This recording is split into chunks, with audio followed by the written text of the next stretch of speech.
Olá, neste vídeo a gente vai falar sobre vieses comportamentais, sobre vieses cognitivos, que nada mais são do que erros de tomada de decisão. E esses erros, eles são classificados dessa forma como vieses cognitivos porque eles ocorrem na maioria das pessoas. Então, de forma geral, todos são, em maior ou menor grau, impactados, influenciados em suas decisões por estes vieses cognitivos. O primeiro viés é a aversão a perdas, que fala que o medo de perder supera a satisfação de ganhar, de forma geral. É um viés que começou a ser estudado lá na época da teoria do prospecto ainda e posteriormente pelos psicólogos Kahneman e Tversky, e fala sobre essa questão de como a gente não gosta de perder. E de forma geral, para superar a sensação ruim que uma perda gera para nós, a gente precisaria de um ganho de 2,25 vezes maior do que a perda que ocorreu. Então, se a gente tivesse, por exemplo, uma perda de R$1.000, a gente precisaria psicologicamente, não é financeiramente falando, é psicologicamente, para a gente ficar satisfeito, de forma geral, a gente precisaria de um ganho de R$2.250. Claro que esse valor não é travado nisso, é uma aproximação, né, que cobre a maior parte das pessoas. Alguns penalizam mais uma perda e alguns menos, mas de forma geral, 2,25 vezes mais doloroso perder do que ganhar para as pessoas. O segundo viés cognitivo é o viés dos custos afundados. Ele pode ser traduzido pela frase que diz o seguinte: bom, já que chegamos até aqui, vamos até o final. Então é a tendência que a gente tem de continuar projetos, mesmo que lá no meio do projeto a execução já não está mais nada a ver como havia sido planejado, os resultados já estão ruins, tudo mudou, as coisas não estão ocorrendo como deveriam, mas o viés dos custos afundados faz com que a gente permaneça firme, dizendo, não, já que chegamos aqui, vamos até o fim. Mesmo que o fim seja muito mais custoso do que terminar o projeto pela metade. O próximo viés cognitivo é o overconfidence, ou seja, o excesso de confiança. O excesso de confiança é uma tendência que a gente tem em sobreavaliar o nosso desempenho com base nas nossas próprias habilidades. Então a gente tende a achar que a gente é muito bom de forma geral. Isso faz o quê? Faz com que a gente acabe tendo um comportamento de propensão ao risco muito maior, que acaba sendo inclusive perigoso em alguns casos.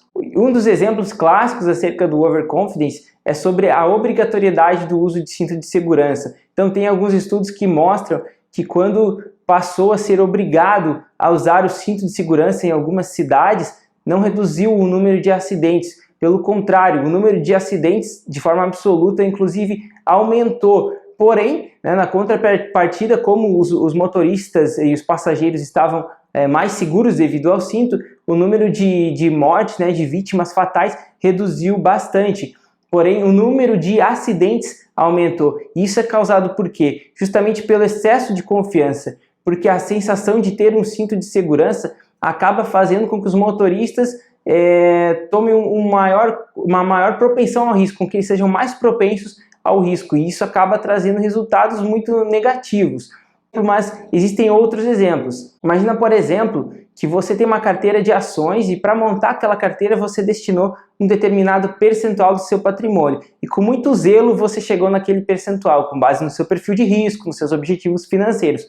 Porém, aquela carteira de ações, depois dos primeiros dias, teve um excelente desempenho. E aí você acaba por pensar que você é um investidor estilo Warren Buffett e que tudo vai dar certo nas suas ações, nos seus investimentos com ações, fazendo uma brincadeira aqui. E aí o que acontece? Uma decisão movida pelo excesso de confiança pode ser de você mudar esse percentual, ou seja, de você ser propenso ao risco e colocar mais dinheiro, colocar um percentual muito maior em ações.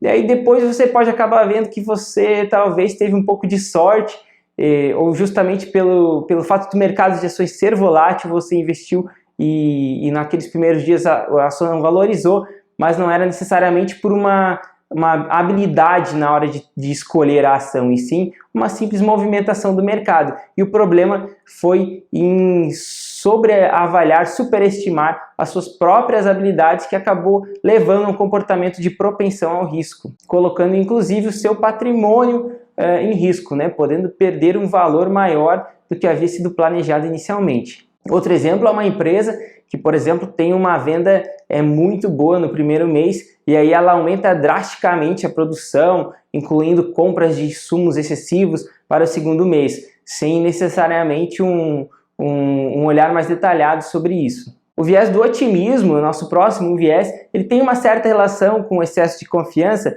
mas veja, enquanto o excesso de confiança trata de uma sobreavaliação das próprias habilidades, no viés do otimismo a gente está falando de uma sobreavaliação dos nossos resultados acerca de resultados de fatores exógenos, de fatores que a gente não possui o controle. Então imagina, por exemplo, um investidor que ele acha que a sua carteira vai super bem, que seus investimentos vão ir muito bem, porque a economia de forma geral está se recuperando.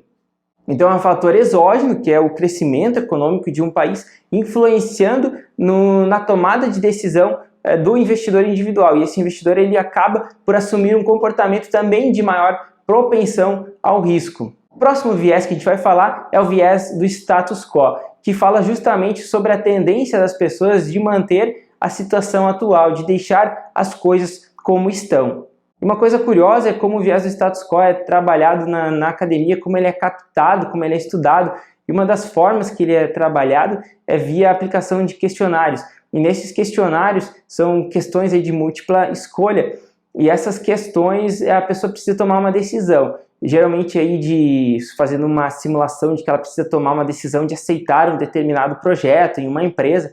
Então imagina nesse caso que você cria via enunciado um contexto, né, de um projeto que vai ser criado na parte empresarial e você precisa dar 5 opções ou 4 opções para a pessoa escolher. E aí ela vai escolher, né, se você não dá nenhum tipo de viés, ela vai escolher alguma daquelas opções. E o que os pesquisadores fazem, né, nesse caso do status quo, é colocar em uma das alternativas a seguinte frase, né? Suponha que você já possui um investimento neste sentido. Então esse é o argumento de status quo. Você está dizendo para a pessoa que ela já está naquela situação.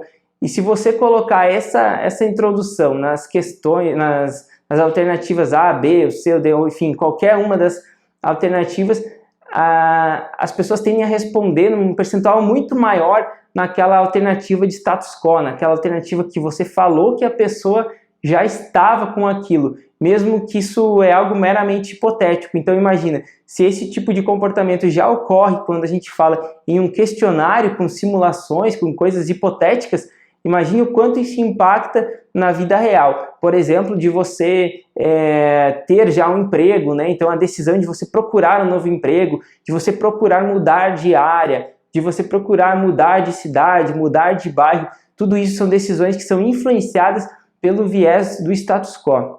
E na mesma linha do viés do status quo, a gente tem o efeito dotação. O efeito dotação ele é similar, mas ele diz o seguinte, que a gente tende a supervalorizar, né, os bens que são nossos, que são de nossa propriedade. Então ele é mais específico do que o status quo. O status quo é manter a situação atual e o efeito dotação é supervalorizar bens que são nossos, que são da nossa propriedade.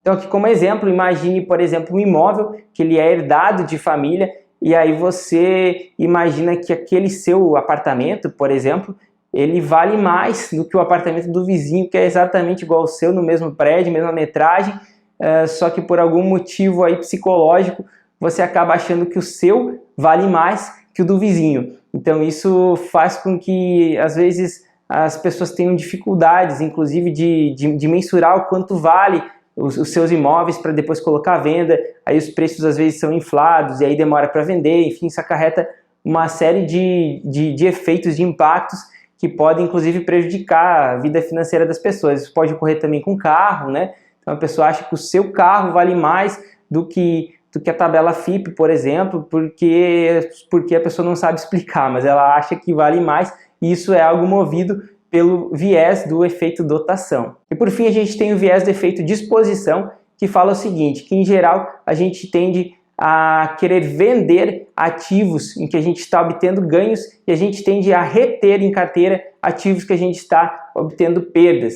Então o efeito disposição tem muita relação com o que já foi trabalhado inicialmente na teoria do prospecto, com o chamado efeito reflexo, que foi verificado pelo Kahneman na teoria do prospecto, e também ele pode ser explicado pela ideia de aversão a perdas, né? Ou seja, as pessoas não gostam de assumir que vão perder, então elas tendem a reter as perdas por mais tempo. Isso é clássico no mercado de ações, tá? Então, de renda variável como um todo. Então, se você pretende ou já tem algum tipo de investimento em renda variável, tome muito cuidado com o efeito de exposição, porque ele faz com que você, no dia seguinte em que você teve um ganho, mesmo que pequeno, de 2%, 3%, você queira realizar aquele ganho para, mesmo que inconscientemente, para ter o sentimento de que você foi um ganhador, de que você foi um vencedor. Por outro lado, se no dia seguinte, após o seu investimento, você teve uma desvalorização no seu ativo, você não quer vender ele, porque você não quer assumir que você perdeu, você não quer assumir que a sua decisão foi ruim. Então você retém ele na sua carteira. E qual é a forma de eliminar não só o efeito de exposição, mas qualquer um dos tipos dos vieses cognitivos? É justamente conhecendo, que é isso que você fez ao longo desse vídeo, conhecendo os vieses e relembrando deles nas suas decisões dia a dia, até que eles venham a se tornar algo que já está implícito nas suas decisões e que você já consegue se autocontrolar para não deixar esses viés atrapalharem suas decisões financeiras. O mais importante, então, é ter uma estratégia bem definida e seguir essa estratégia. Então, se a sua estratégia é vender ganhos e perdas pequenas, até tantos por cento, então você tem que vender ganhos e perdas dentro desse percentual que foi definido. Não pode se deixar levar pelo efeito de exposição que vai querer que você mantenha os ativos em carteira. Com isso, finalizamos essa aula sobre os vieses cognitivos, um tema extremamente relevante de levar para o dia a dia, que acaba impactando muito na hora dos investimentos financeiros e também, de forma geral, como é também um tema da área de psicologia cognitiva, impacta nas nossas decisões no nosso dia a dia como um todo. Até a próxima!